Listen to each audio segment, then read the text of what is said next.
have one of Alvin Coffey's descendants, his great-great-granddaughter, Jeanette Molson, read a bit from his journal. Here are the living descendants, not all of them, because there are many and they're all over the place, of Alvin Coffey. Hi, I'm Jeanette Molson, and I'm the great-great-granddaughter of Alvin Aaron Coffey Sr. His daughter, Lavinia Coffey, was my mother's grandmother. So the Coffeys married into the Logan line, and so what you have here today is a lot of the Logan branch descendants from the Alvin Coffey line. So I'll go ahead and start this, and then who's going to follow me is my cousin Willis Paul Jones is going to read, and following him will be Rodney Logan. And this is reminiscent of Alvin Aaron Coffey. I started from St. Louis, Missouri on the 2nd day of April in 1849. There was quite a crowd of neighbors who drove through the mud and rain to St. Joe to see us off. There were 20 wagons in the number, and from 3 to 5 men to each wagon. We crossed the Missouri River at Savannah Landing on about the 6th of the first week in May. There were several trains ahead of us. I was one of the 3 who were on the first night guard. At 12 o'clock, 3 more men took our place, and we went to camp. At 6 in the morning, there were 3 more went to relieve those on guard. One of that 3 that came in had cholera so bad that he was in lots of misery. Dr. Bassett, the captain of the train, did all he could for him, but he died at 10 o'clock, and we buried him. We got ready and started at 11 the same day, and the moon was new just then. We got news every day that people were dying by the hundreds in St. Joe and St. Louis. It was alarming. When we hitched up and got ready to move, the doctor said, "Boys, we'll have to drive day and night." There were only 3 saddle horses in the train, Dr. Bassett, Mr. Hale Sr., and John Triplett owning them. They rode with the doctor to hunt camping,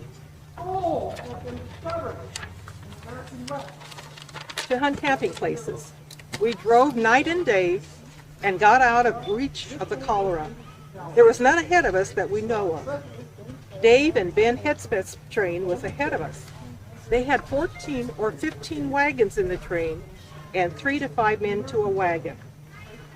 Captain Camel had another such train. When we caught up with them, we never heard of one case of cholera on their trains. We got across the plains to Fort Laramie the 16th of June, and the ignorant ox driver broke down a good many oxen on the trains. There were a good many ahead of us who had doubled up their trains and left tons upon tons of bacon and other provisions. When we got pretty well down the Humboldt to a place called Lawson Meadow, which was quite away from the sink of the Humboldt, the emigrants agreed to divide there. There was good grass at Lawson's Meadow. We camped there a day and 2 nights, resting the oxen, for we had a desert to cross to get to Black Rock, where there was grass and water. Starting to cross the desert to Black Rock at 4 o'clock in the evening, we traveled all night. The next day it was hot and sandy. When within 20 miles of Black Rock, we saw it very plainly. A great number of cattle perished before we got to Black Rock. When about 15 miles from Black Rock, a team of 4 oxen was left on the road just where the oxen had died. Everything was left in the wagon. I drove our oxen all the time and knew about how much an oxen could stand. Between 9 and 10 o'clock, a breeze came up and the oxen threw up their heads and seemed to have new life. At noon, we drove into Black Rock. Before we reached Sacramento Valley, we had poor feed. We had poor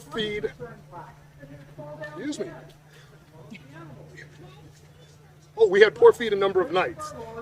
The route by the Humboldt was the oldest and best known to Hangtown. We crossed the South Pass on the 4th of July. The ice the next morning was as thick as a dinner plate.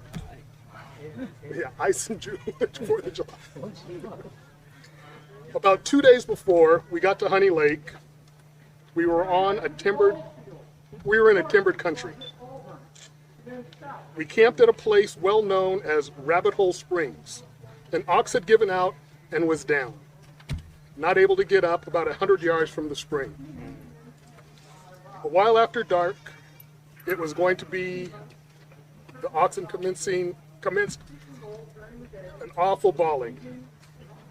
Some of the boys had gone to bed. I said, let's go kill it. That ox is too far gone. The wolves were out eating him up alive. None could go with me, so I got 2 double-barrel shotguns, which were loaded. I went out where he was. The wolves were not in sight, although I could hear them.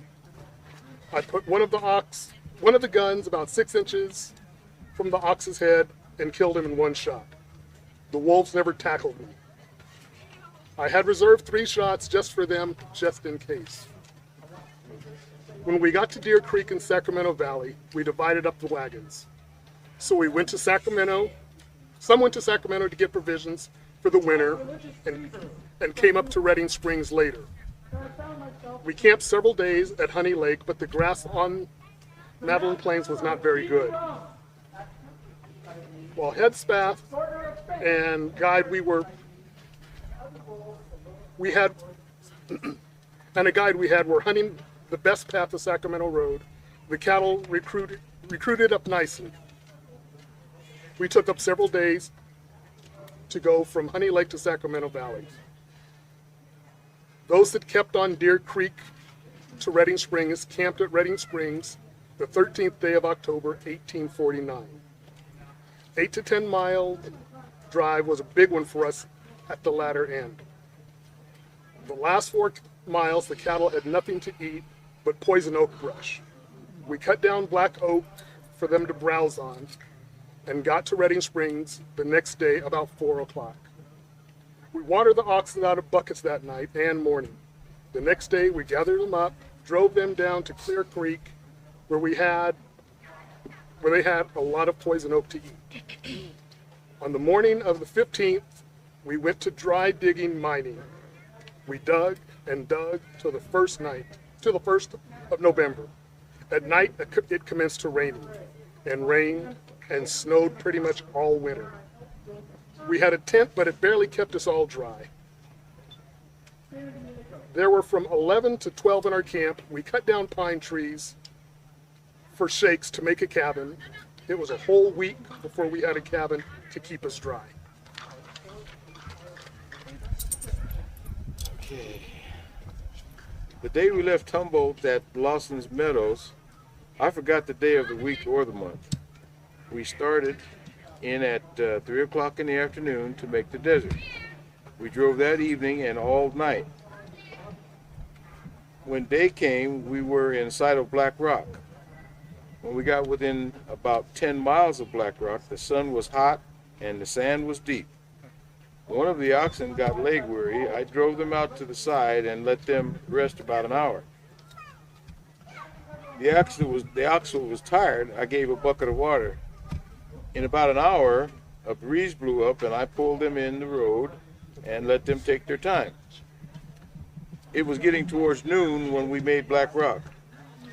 There were lots of springs around there and pretty good grass.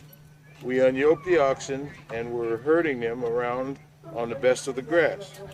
The hot springs were pretty plentiful, and some of the branches were cool enough for the oxen to drink.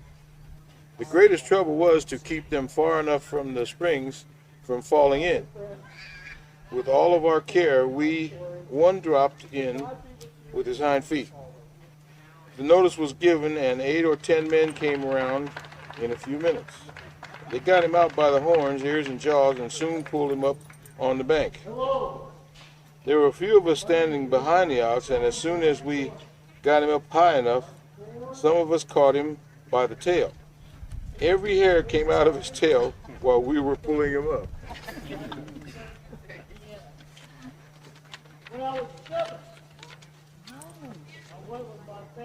There was a high-toned Frenchman named Charlie H. Rodman. He had a very nice saddle horse and was a great friend of Dr. Bassett. Sometimes he would eat with us and other times somewhere else. When he got close to Black Rock, he picketed his horse on good grass and went to climbing Black Rock. He got up about 200 yards and came down double quick. He had on moccasins and made pretty long jumps coming down, for he thought his feet were blistered. I don't believe there is a sprig of vegetation on that rock, and Rodman said it was as hot as hell. There was one big boiling spring close to the rock. They tied several picks and ropes together and tied it on a large rock and put it in the spring, but could not ever feel the bottom.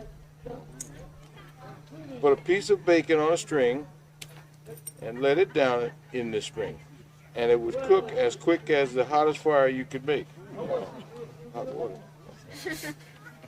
We fried out a lot of bacon grease and greased the oxen's tails and legs. The hair had come off of his legs as well as off his tail. His dew claws came off with the hair, but the main hoof stayed on nicely. I have not the day and date for these circumstances, but these are the positive facts. Thank you. Come and go with me to that land. Come and go with me to that land where I'm bound. Come and go with me to that land. Come and go with me to that land. Come and go with me to that land where I'm bound. There'll be gold in that land. There'll be gold in that land. Gold in that land where I'm bound. There'll be gold in that land. There'll be gold in that land. Gold in that land where I'm bound.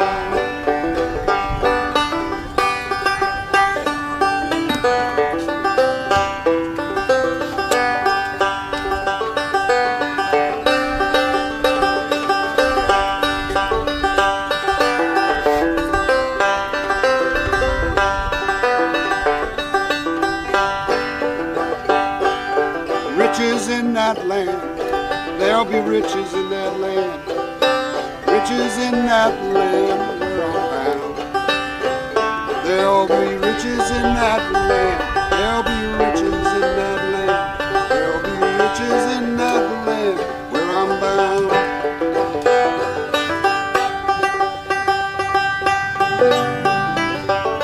There'll be hope in that land. There'll be hope in that land. There'll be hope in that land where I'm bound. There'll be hope in that land. There'll be hope in that land. There'll be hope in that land where I'm bound.